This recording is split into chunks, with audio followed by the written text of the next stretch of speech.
ಆರಂಭದಲ್ಲಿ 3 ಸೃಷ್ಟಿಯಾಯಿತು. ಮಣ್ಣಿನಿಂದ ಮಾಡಿದ ಮನುಷ್ಯ, ಬೆಳಕಿನಿಂದ ಸೃಷ್ಟಿಯಾದ ದೇವತೆಗಳು ಮತ್ತು 3ನೆಯದು ಬೆಂಕಿಯಿಂದ ಸೃಷ್ಟಿಯಾದ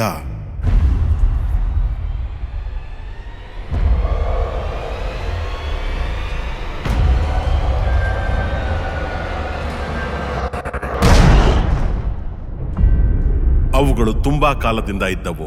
ಕೆಲವರು ಪ್ರಪಂಚವನ್ನು ಹಿಂತಿರುಗಿಸಲು ಕೇಳುತ್ತಿದ್ದಾರೆ. ಅವ್ನು ಸತ್ತೋದ್ರೆ ಆ ವಂಶನೇ ಹೊರಟೋಗುತ್ತೆ. ನೀವು ಯಾವತ್ತೂ ಕೂಡ ತಪ್ಪಾಗಿ ಊಹೆ ಮಾಡೋದಿಲ್ಲ. ನಮ್ ಜೊತೆ ಒಂದು ವಿಚಿತ್ರವಾದ ಘಟನೆ ನಡೀತು. ಅದೇನು ಪ್ರಾಂಕೋ ಅಥವಾ ಅದನ್ನ ನಂಬೇಕೋ ಬಿಡ್ಬೇಕೋ ಅನ್ನೋದೇ ಗೊತ್ತಾಗ್ತಾ ಇಲ್ಲ. ಬಾಯಿಲೆ, ನಿಮ್ಮ ವಂಶದ ಕುಡಿಗೋಸ್ಕರ ಅವು ಬರ್ತಾನೆ ಇರ್ತವೆ. ನಿನ್ನ ತಂದೆಯ ಹೋಲಿಕೆ ಇರುವಂತಹ ಓ ಮೈ ಗಾಡ್, ಏನೋ ಬರ್ತಾ ಇದೆ.